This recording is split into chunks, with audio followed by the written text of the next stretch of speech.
Good morning, ladies and gentlemen, and welcome all to the 5th edition of the Forex Trader Summit Dubai 2025, live from the iconic Dubai Festival Arena. Can I get a massive round of applause showcasing your excitement for today? It is truly inspiring to see so many brilliant minds gathered here today. Traders, investors, industry experts, and innovators from all across the globe, all united by the common passion for financial markets and future opportunities. This summit, ladies and gentlemen, was created as a free access platform because we believe that knowledge, innovation, and connection should be open to all. Whether you're a beginner or a seasoned trader, this space was designed for all of you here with us today. Over the next few days, from 10 a.m. to 6 p.m., you'll experience a rich program of sessions and discussions covering some of the most pressing and forward-looking topics in the industry, including global economic trends in 2025, how interest rates and inflation, as well as geopolitical shifts are shaping the markets, AI-powered trading, how artificial intelligence and automation are redefining trading strategies, and as well as the future of digital assets, where crypto, DeFi, and tokenized assets are heading. In addition to that, we'll have gold as a safe haven, trends in demand and future outlook, behavioral finance and risk management, understanding trader psychology, and managing volatility. Can ChatGPT trade? Exploring AI decision-making in Forex, as well as data-driven trading using analytics and machine learning to enhance performance. And last, but certainly not least, building resilience in volatile markets, lessons from recent global financial shifts. In addition to all of this rich knowledge shared from the stage, don't forget to explore the exhibition area where innovation meets opportunity. That's what it's all about. Connect with some of the leading platforms and solutions, as well as providers in the market. We are honored to truly have all of you with us here today. Let this be more than just a summit. Let it be a turning point for each and every one of you here.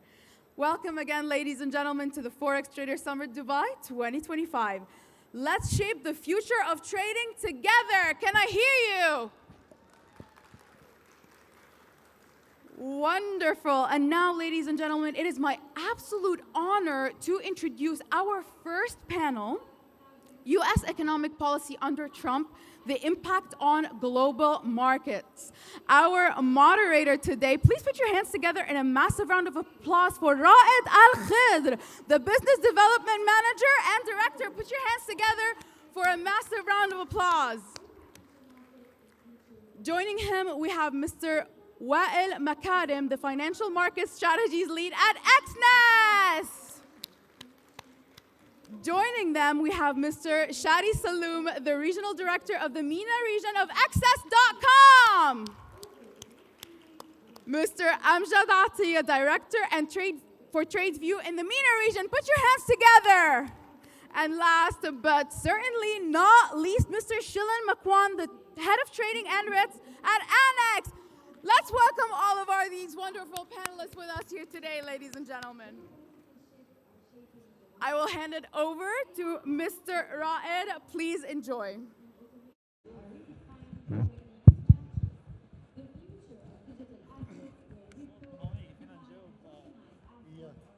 So I'll make it easy, but reshuffling the question in a nice way that fit everyone, right? But it's the same question that choose by everyone. Hello, everyone. Good morning, ladies and gentlemen. I am Raed Al-Khidr, Business Development Director at Equity Group. And today's panel is the U.S. economy policy under Trump impact on global markets. And we are literally in a unique era right now with Trump as a president of the U.S. And his policies are changing the shape of the entire global economy. So these policies are resurfacing in the headlines of the news and investors' outlooks, and may traders, institutions, and policymakers as well are asking, what if we go back to that same environment, eco-environment, that being created by Trump in his first, the first time when become president. To help us break this down, we are joined by a distinguished group of experts. We have here Wael Makarim, financial expert, financial market strategist, lead at Exness. We have Shadi Saloom, regional director at MENA at xs.com. I'm joined also by Amjad Atiyah, director of TradeView MENA at TradeView. And finally, we have Shailen Makwan, head of trading and risk at Anax. Let's begin by setting the economic stage here. And I will start with Shadi. Shadi, let's start with something basic, but extremely important. What is inflation, and why does it matter to everyone and every customer or consumers, we can say? Thank you, Raed, for the introduction. Pleasure to be here, and thanks for everyone to attending this panel. So basically, as Raed mentioned, inflation is a very simple topic, but it's extremely important in order to assess how central banks actually are shaping the monetary policy in order to stimulate the economy based on the conditions. But let's break it down to the simple points. What is inflation in the first place? In simple terms, inflation is basically buying same amount of goods and services, paying extra money. So what this is doing actually to our paycheck and savings? It's actually eroding our purchasing power. This activity should be met by each and every one depending on the salaries or depending on a certain amount of income on a yearly basis. You have to encounter this percentage on every year in order to maintain your purchasing power. So this is one of the foundation if you are planning actually to maintain your basically income. And inflation, again, is one of the main indicator. It's lagging indicator, governmental lagging indicator, but one of the main lines that central banks actually relies on in order to adjust their monetary policy. Whenever we have, as example, higher inflation rates, we're going to see central banks moving forward toward increasing the interest rates, trying to control the inflation and control the money supply in the economy. And in the contrast, whenever we have lower inflation rates, so we can see central banks trying to stimulate the economy and boost the economy all overall.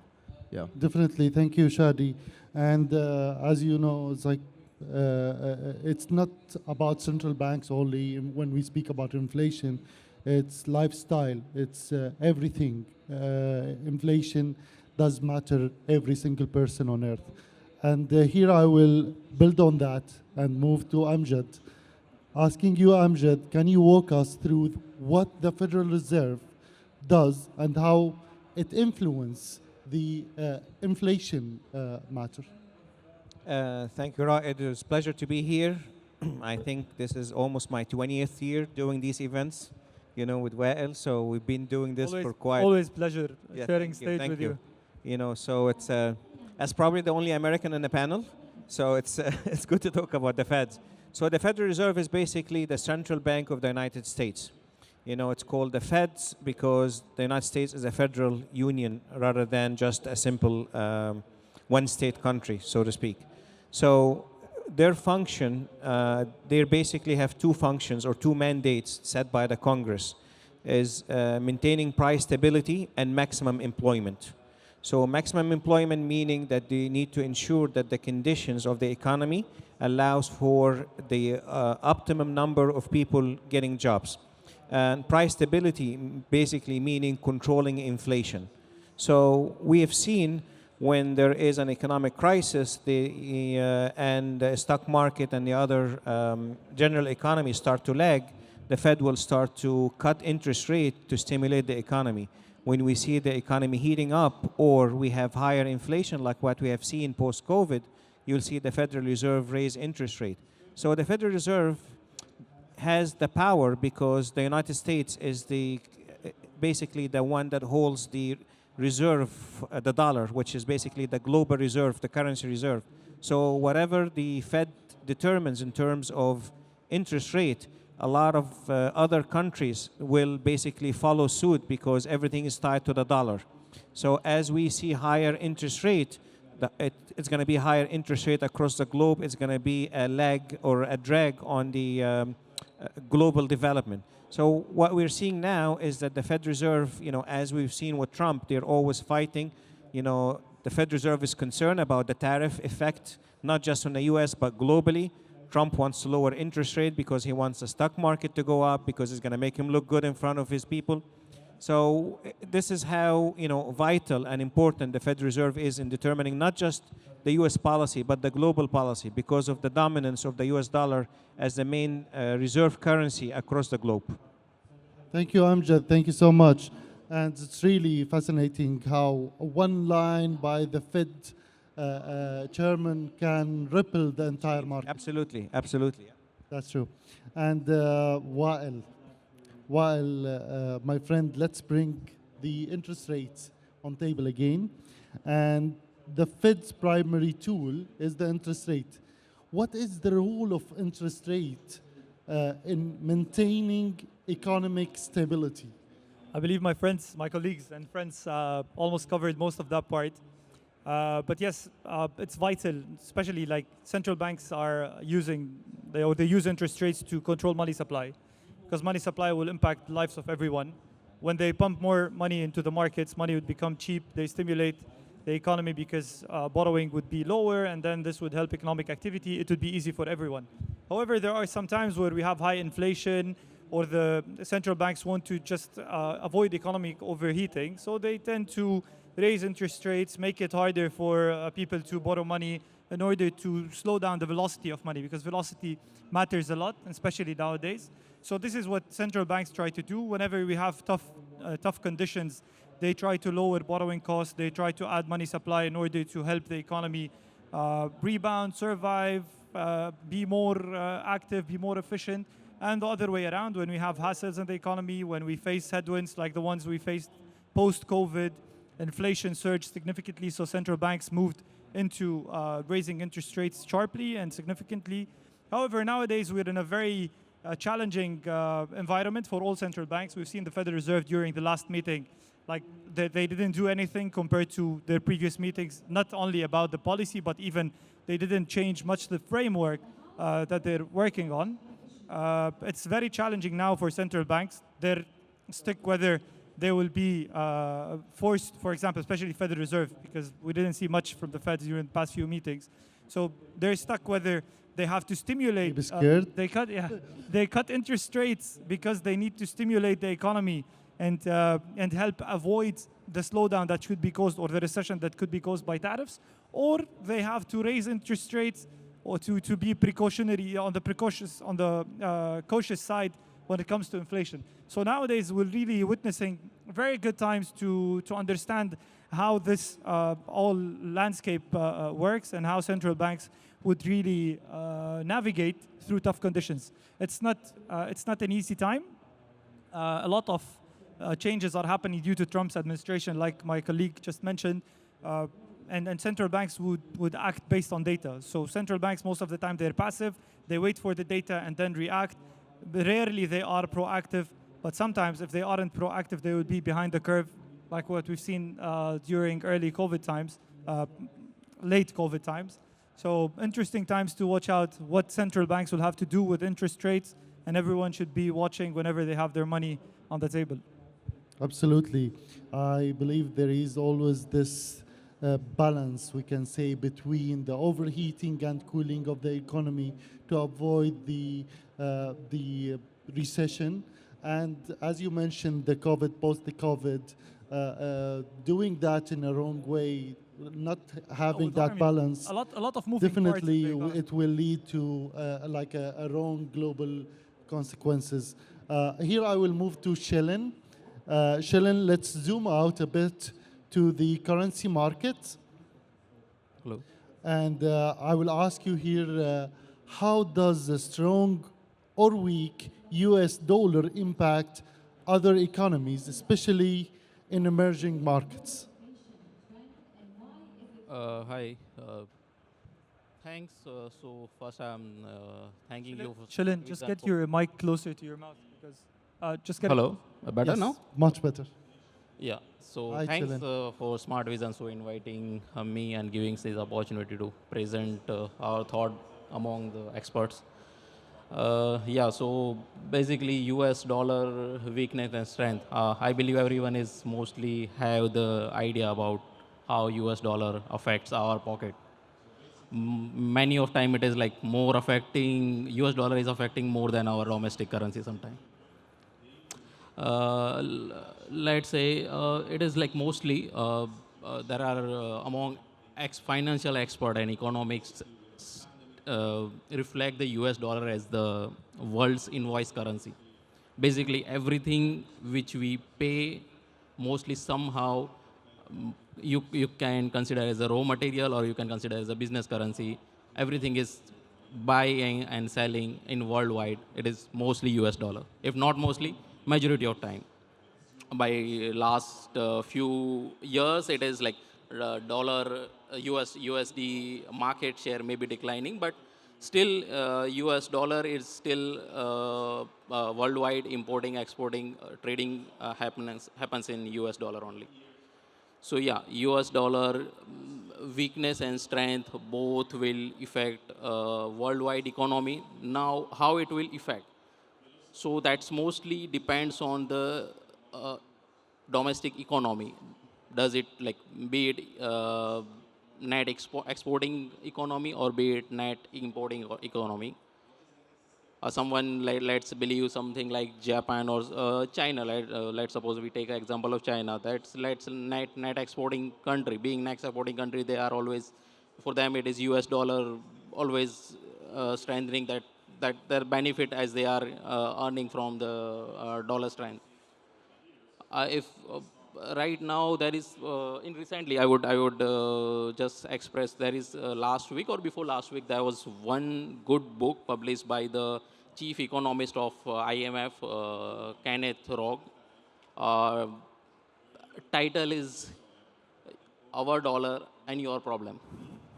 it, it, Absolutely. it reflects everything, right? Yeah, That is what US is saying. Our dollar, your problem. Whatever you do, it is your problem. We take the policy and now you see it.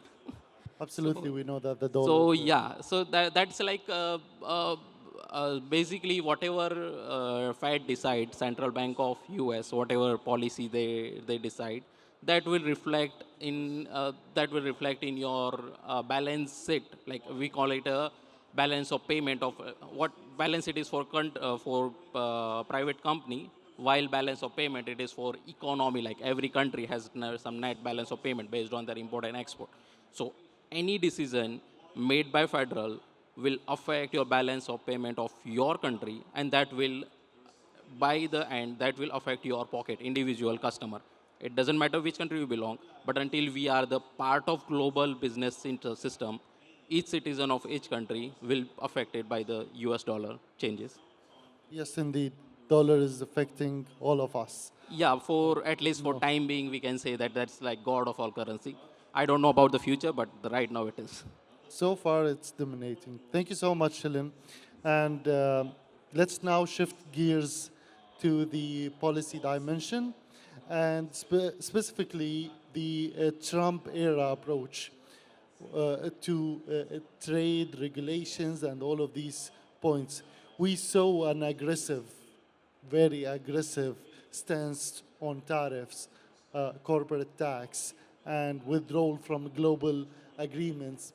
This introduced, we can say, volatility, but at the same time, it created opportunities.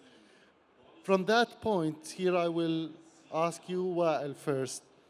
What risks did protectionist policies under Trump pose to global investors? Yes. Well, actually, I'm just going to simplify this similar to to any occasion that any person can go through.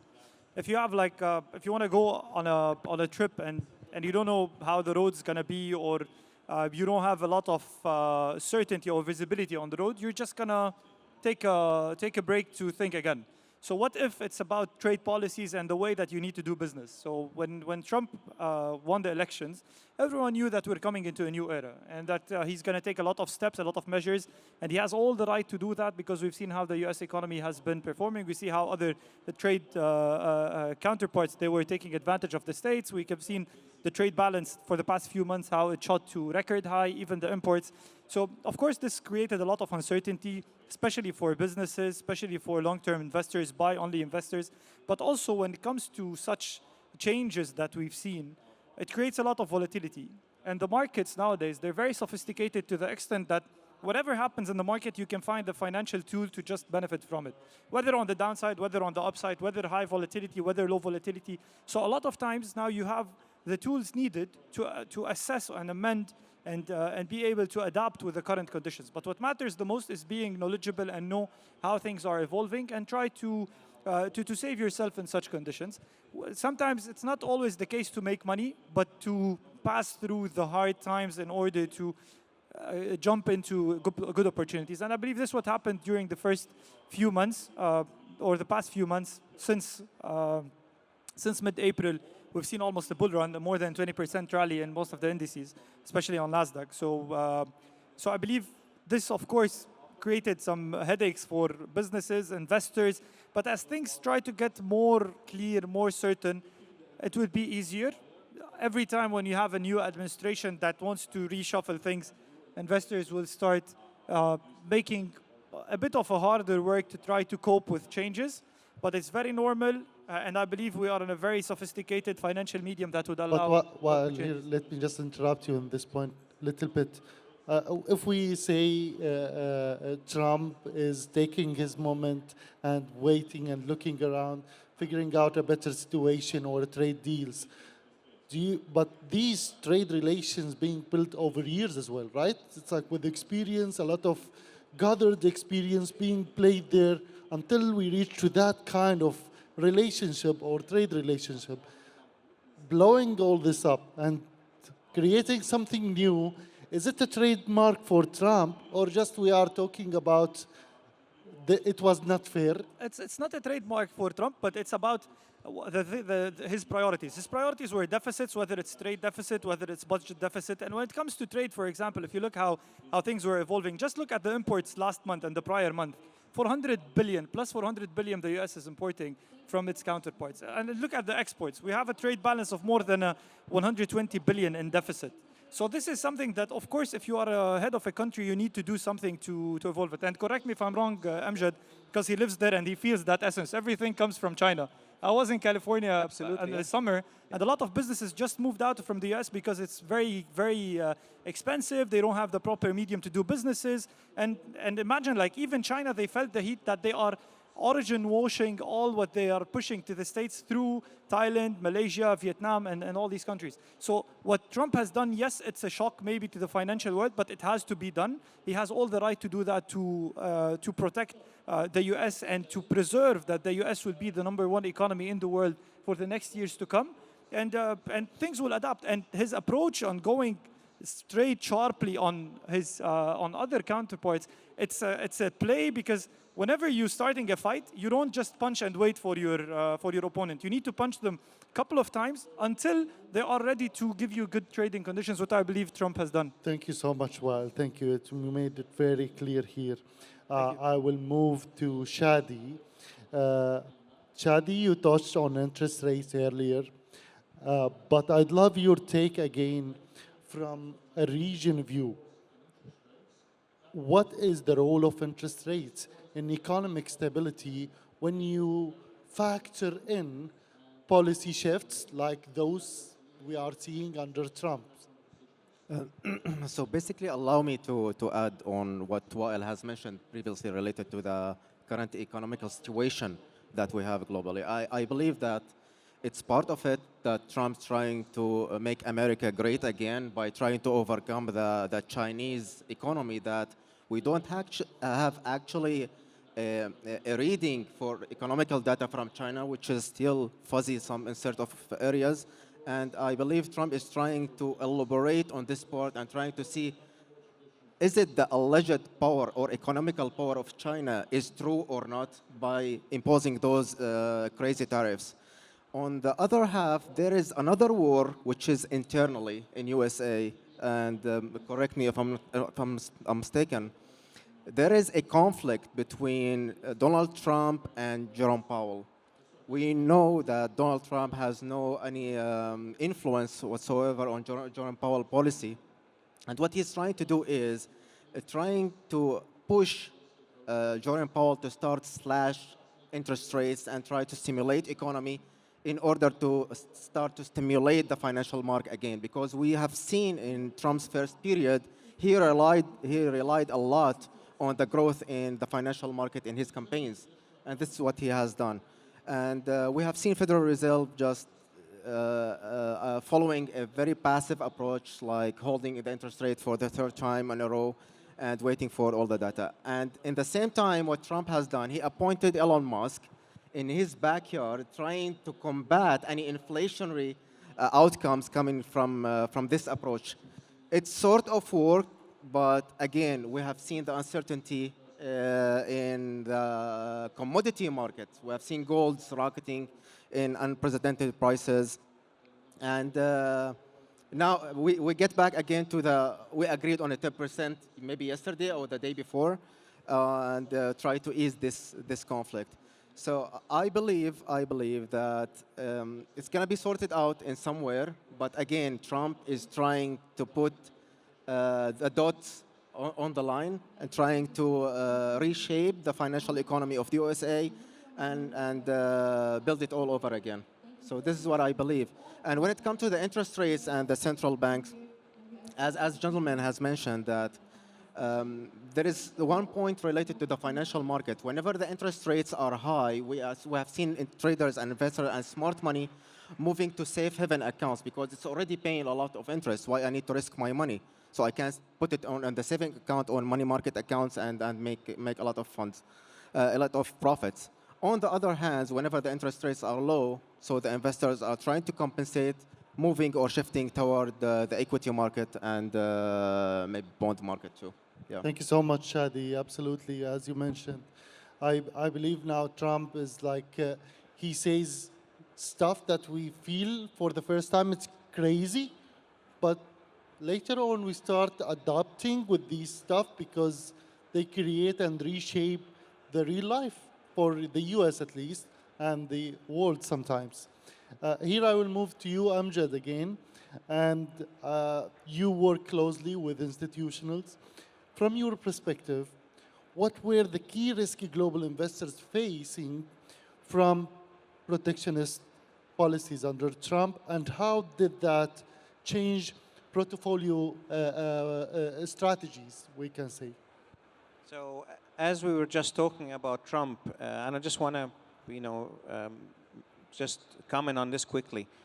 In my opinion, and I think a lot of people in the US, what is Trump is trying to do, so people understand, he's not trying to attack China, but he's trying to reorganize the world economy so we're not all dependent on one nation.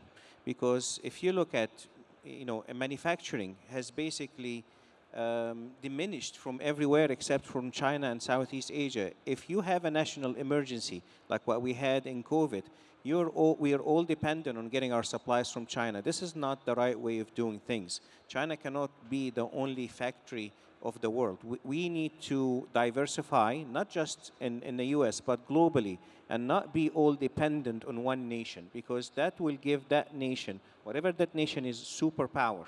So I think it is very important to understand what he's trying to do. He's not trying to sabotage China or any particular nation, but he's trying to make things a little bit more balanced. He's trying to ensure that we are all protected when things get bad. So in a sense, yes, it sounds crazy. It shocked the market. It caused a big downturn in the stock. Like Wael said, 20-something% of downturn in the economy or in the stock market globally. But as we have seen now during the last week, things are starting to stabilize. We're almost back at the same level as before the Liberation Day, so to speak. So things are coming together. We've seen that the discussion between Ukraine and Russia. We've seen Iran talking about the fact that they will accept, limitation on uranium enrichment. So we're starting to see things are calming down, and I think that's what he's trying to do here in the region to make sure, because the Middle East is not just wealth, but there is also talent. There is also a stability. We have oil production here is very vital to the global economy. So by making sure that this region is kind of stable, things will be better across the globe. So, just to mention what, to discuss what everybody was saying. Well, in terms of the uncertainty, of course, when you have uncertainty in the market, people pull back. We've seen, like you guys have said, gold has skyrocketed, because people, when in our certain time, they're going to go to secure assets. We've seen also even crypto, maybe not as much as gold, but when you start to not know what's going on, you pull back, you go into cash.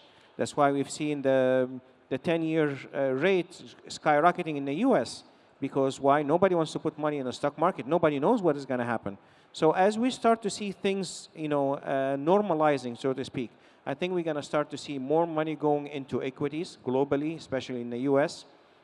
We've seen yesterday Trump announcing huge deals with Saudi Arabia, trillions and billions and billions of dollars will be invested.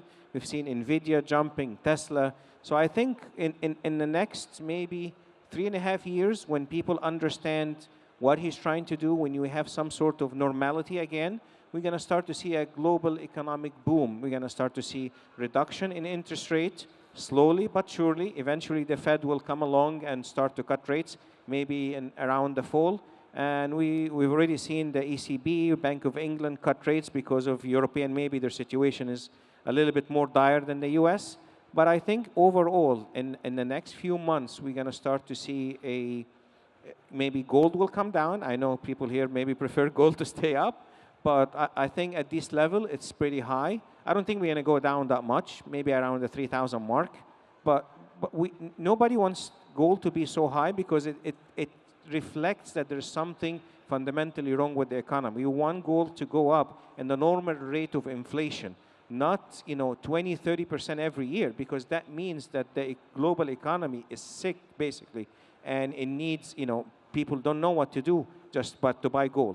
So I think with the uncertainty coming down a bit, normality coming back again, I think we are looking forward to a much better economic outlook, not just in the US, but globally. And that would certainly reflect positively in the UAE and a lot of the region that we're in. Very interesting points you discussed, Amjad. Thank you so much. I believe the idea of having multiple countries that are taking care of our manufacturing, or the world manufacturing, and not to be located only in one country, like what's happening with China will save the world. But this is the good terms world. We have to. We cannot be all under the, whether it was the US or whether it was China, we all have to be able to manufacture our own product, grow our own food. But is it America is the right replacement of China here? No, at this point? I believe what this I is said, I'm not saying we shouldn't be subject to one power. I think there has to be a bit of balance. And the US is not a manufacturing economy, it's a service economy. So we were kind of surprised when he said, I want to bring back manufacturing. But what he wants to do, he wants to bring back critical manufacturing facilities, cars, steel, aluminum. If you cannot make a car, what can you do? So he wants to bring back, critical infrastructure that in a time of war, you need to be able to build a ship. You're not going to go run to China, to get steel or go to Canada. So this is why people need to understand what he's trying to do. And like Wael said, when you have 32 trillion in deficit, how long can you keep going? People are still buying US bonds and they're still buying US debt. But at some point, it will become unattainable. The servicing of the debt will be so expensive for the economy that it will collapse upon itself. So what he's trying to do, reduce the deficit, increase production locally, balance the budget, which we haven't had in God knows how many years in the US. because the Democrats just keep printing money, because people are Absolutely. buying it. So at some point, they might stop buying it. So Exactly. Thank you so much, Amjad. You made it very, very clear. And here I will go to again to you, Shalem. And Shalem, bringing it back to the market strategy, the same point that we were discussing with Amjad. How can traders hedge against the economic policy uncertainty? Especially, we faced that in the first quarter of this year. It was super uncertainty. We don't know anything. We don't know what he's thinking about Trump, where we are going, what's happening. Everyone, only gold was rocketing. That's what I remember. That's it. So, especially in political driven environments like Trump's presidency, I want your takes on this, please. Okay. So how to keep like hedge or in Hedging, uncertain hedging, market? yes, So hedging. I would say keep your eye on Trump's tweet. That would be one strategy. No, I'm joking. But yeah, it is a truly uncertain market in like last few decades. If we see right now, like whatever used to happen in decades, right now it is happening in years or maybe in months. So yeah, this market maybe this time it's different, or maybe this market is like a highly volatile, and it certainly for traders also have to be and or like financial decision also has to be some different perspective in different market. From the trader's perspective, I would present few of my thoughts. Uh, let's say right now the best thing is just don't your portfolio consolidate to the one country or to the one currency or to particular asset. Let it be fixed income or maybe your equity. You have to be like truly diversified in terms of your portfolio, or maybe right now keeping some cash is also one strategy, because you never know when you get an opportunity. But if you are daily trader, like maybe intraday trader or some like swing traders, then keep your I would suggest keep the addition of some volatile product, just as like VIX future, or there are right now there are so many ETFs are also which are correlated with the volatilities. So yeah, individual still it is depends on individuals like trading pattern and strategy. But yeah, certainly these are the few tools that can certainly help, like volatility product and attach the ETF, which is, and surely there is like if you are trading forex, truly if your portfolio has substantial weightage of the forex, then just keep your eye on currency volatility index also. Just based on that, you can figure out which pair and which pair to like basically if you have to combine not only one currency pair, but you have to go with the few currency pairs to combine in your portfolio. But Shilan, here I want to add and ask you again the Yep. same point. Um, Diversifying to a very high level, it will reach out to chaos. Some people, they do that in a very wrong way. They keep diversifying until they can't manage all of these trades together, all of these products together.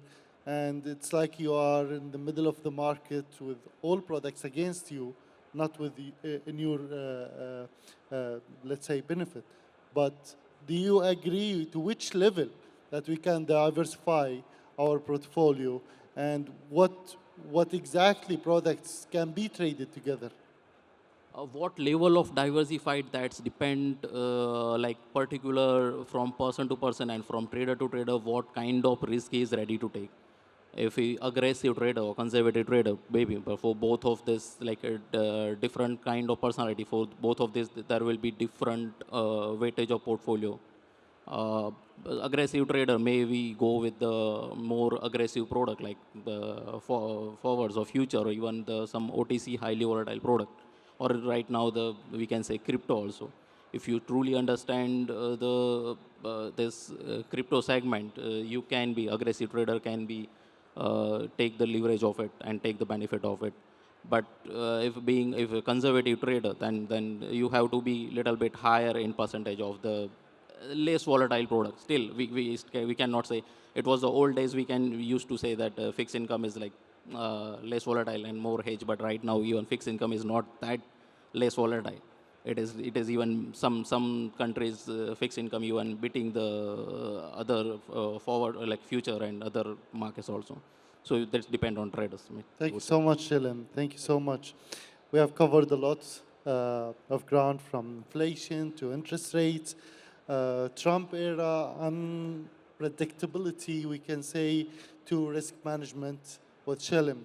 I'd like to give each of you a brief opportunity of 30 seconds each to share final takeaway from your perspective, from your point of view, for traders and investors here watching this space and with us here before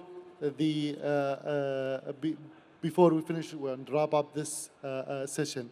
I believe I will start with Shadi. Can you give us a brief of 30 seconds what your advices and outlooks for the traders and the markets here? So basically, in last quarter 2024, we have seen the top investor in the world, Warren Buffett, holding the majority of his investment as a cash. And we know it as a rule of thumb that whenever you are heading to recession, that you should keep the majority of your investment as a cash. This is one of the fundamentals that you need to follow as a trader.